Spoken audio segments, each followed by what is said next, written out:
जब हम ओबीसी की बात कर रहे हैं तो इस देश की कितनी बड़ी आबादी के बारे में बात कर रहे हैं, इसके बारे में हम इस समय पक्के तौर पर कोई बात नहीं कह सकते हैं।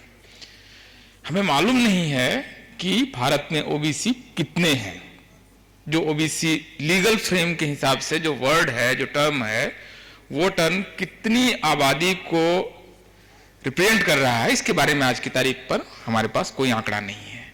अगर आप मुझसे अभी पूछेंगे कि भारत में कितने भैंस हैं प्रोफेसर कांचालिया, तो मैं गवर्नमेंट ऑफ इंडिया की वेबसाइट पर जाकर ये देख सकता हूं कि भारत में कितनी भैंस हैं, कितनी गाय हैं, ये भी मैं आपको बता सकता हूं, कितनी ऊंट है ये बता सकता हूं, कितने शेर हैं, कितने बाघ हैं। पूछिए मुझसे, मैं आपको गूगल करके भी बता दूंगा 2-3 मिनट के अंदर। भारत सरकार की वेबसाइट से बता दूंगा कि इन पशुओं की, जानवरों की कुल संख्या कितनी है। लेकिन अब भारत सरकार से पूछिए, भारत में कितने ओबीसी हैं? क्यों आप ओबीसी को 27% ही दे रहे हैं? क्यों ओबीसी की जो राजीव गांधी नेशनल फेलोशिप है उसकी संख्या 300 ही क्यों है? ओबीसी का जो फंड है नेशनल गवर्नमेंट की ओर से वो 7,000 करोड़ ही क्यों है? और जो आप ओबीसी को फंड देते हैं, हर राज्य को केंद्र सरकार की तरफ से जो फंड जाता है वो आप कैसे देते हैं? उत्तर प्रदेश को कितने रुपए देते हैं और क्यों देते हैं उत्तर प्रदेश को इतने ही रुपए? बिहार को इतना क्यों देते हैं? तमिलनाडु को इतना क्यों देते हैं? संख्या तो आपको मालूम नहीं है। तो किस राज्य में कितना ओबीसी है, इसके बारे में जाने बगैर आप ओबीसी के डेवलपमेंट के लिए फंड देते हैं, उनकी स्कॉलरशिप तय करते हैं, उनका रिजर्वेशन तय करते हैं। तो ये सारा कुछ आप बगैर डाटा करते हैं। तो ये कैसे करते हैं दरअसल? तो इस सवाल को जब पूछा गया पार्लियामेंट में तो उन्होंने कहा कि नहीं, ओबीसी की संख्या तो हमें नहीं मालूम है, लेकिन टोटल पॉपुलेशन मालूम है, तो उसके हिसाब से हम दे देते हैं। आप समझ रहे हैं कि एक आप अंधी सुरंग में इस देश के ओबीसी को डाले हुए हैं और ओबीसी के बारे में आपको कुछ भी नहीं मालूम है। तो 52% का जो फिगर है मंडल कमीशन का, ये फिगर तो 1978 का है। इसके बाद 900 से 1000 जातियां और इसमें ऐड हुई हैं। और मान लीजिए कि ग्रामीण जातियां हैं तो इनकी आबादी तेजी से बढ़ी होगी। तो आज की तारीख में एक मोटा अनुमान आप लगा सकते हैं कि 60% के आसपास पॉपुलेशन इस देश की ओबीसी की है।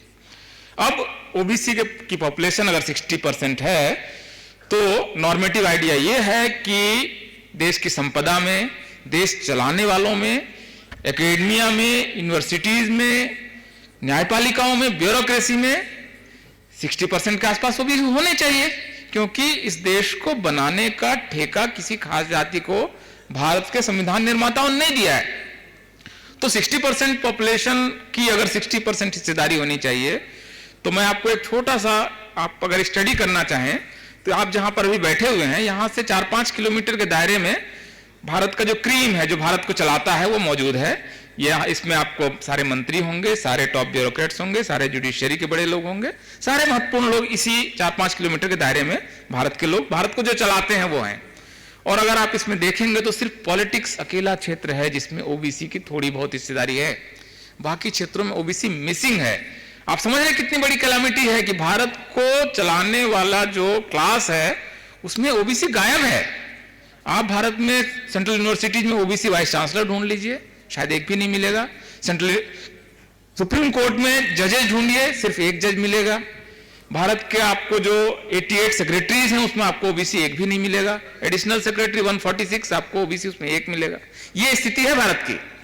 तो हम जितना भी कह लें कि हम राजा थे, जो कि थे, जो बाबा साहब हुए सुद्राज में कहते हैं कि क्षत्रिय थे जिनको जनेऊ पहनने का अधिकार ब्राह्मणों ने नहीं दिया, क्योंकि ब्राह्मणों के साथ कॉन्फ्लिक्ट में चले गए और उनकी श्रेष्ठता नहीं मानी, इस वजह से जनेऊ से वंचित किए गए, इस वजह से ओबीसी को शूद्र बनाया गया। ये बाबा साहब की थीसिस है हुए सुद्राज में।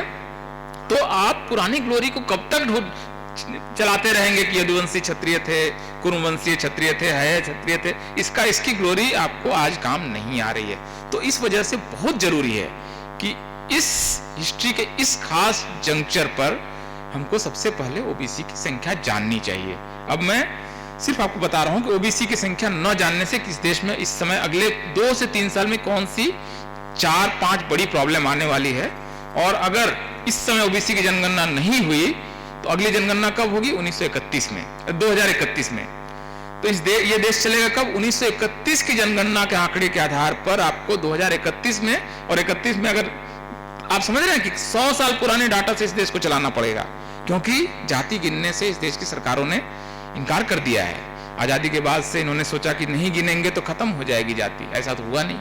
तो ये अगर नहीं गिना गया तो देखिए क्या क्या बड़ी प्रॉब्लम आएगी।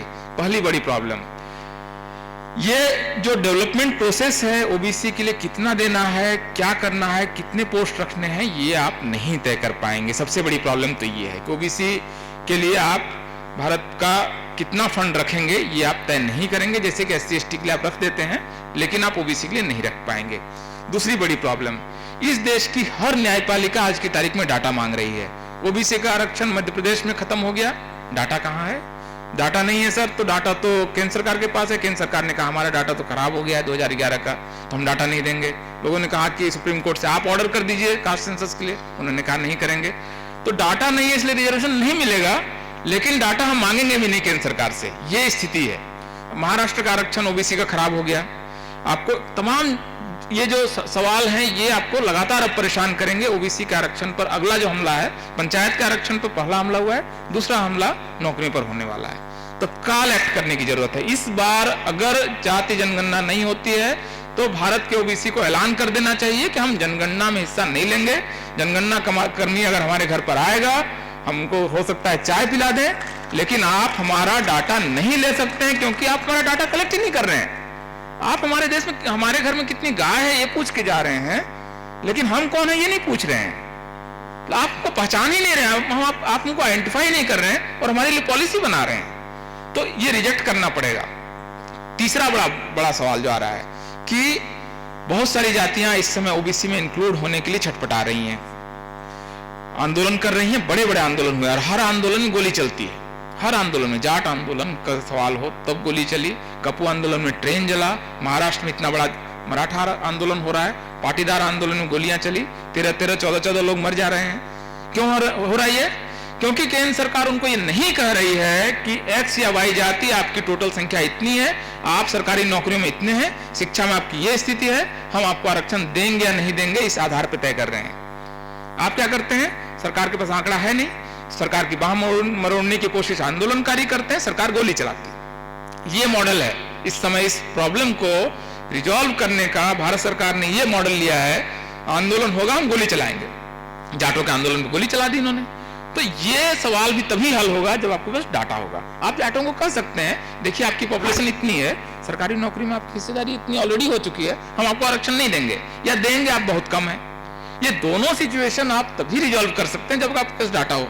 एक एक आंदोलन में 10-10 हजार करोड़ का नुकसान होता है, ट्रेनें रुकती हैं, ट्रेनें जलाई जाती हैं, दुकानें जलाई जा रही हैं। तो ये आप क्या देश को जाति युद्ध की तरफ ले जाना चाहते हैं, या साइंटिफिक तरीके से डाटा के बेसिस पर आप इन इश्यूज को रिजॉल्व करना चाहते हैं? सरकार को ये तय करना है। तो ये आपको तीसरा बड़ा सवाल आ रहा है। और चौथा बड़ा सवाल मेरे ख्याल से ये है कि अगर ओबीसी को लेकर आपको एक फ्रेम में जाना है कि आप क्या करना चाहते हैं, तो आपको एक बेसिक उनका डाटा कलेक्ट कीजिए, क्योंकि अब जुडिशरी आपको बहुत परेशान कर रही है। जुडिशरी का जो स्ट्रक्चर आप जानते हैं, आप जानते हैं कि लालू यादव जो चारा घोटाले के केस के बाद डिस्प्रोपोर्शनेट एसेट केस में बरी कर दिए गए कि उन्होंने कोई करप्शन नहीं किया, कोई पैसा उनके पास एक्स्ट्रा एक भी पैसा ऐसा नहीं है, सारा पैसा जो था उसका उन्होंने हिसाब दे दिया। अब एक कोर्ट ने कहा कि नहीं, आप लेकिन प्रदेश के मुख्यमंत्री थे, आपके दौरान करप्शन हुआ, तो करप्शन आप कॉन्स्पिरेसी में हिस्सेदार हैं, इसलिए आपको सजा दे देते हैं। सजा हो गई, पार हो गया टाइम। इसके बाद अरुण मिश्रा आते हैं, एक कोर्ट में केस खुलता है और कहते हैं नहीं, ये ऐसा नहीं होगा। जैसे आप कल्पना कीजिए कि एक चोर घर में घुसा और 5 बक्से ले गया, तो एक केस होता है। उन्होंने कहा नहीं, जितने जिले से कलेक्ट्रेट से पैसा निकला है सब अलग अलग केस है। अब अगर हर केस में सजा सुनाई जाएगी तो लालू यादव को इस देश में कम से कम 400 साल की सजा होगी। ऐसा सुना है कहीं आपने?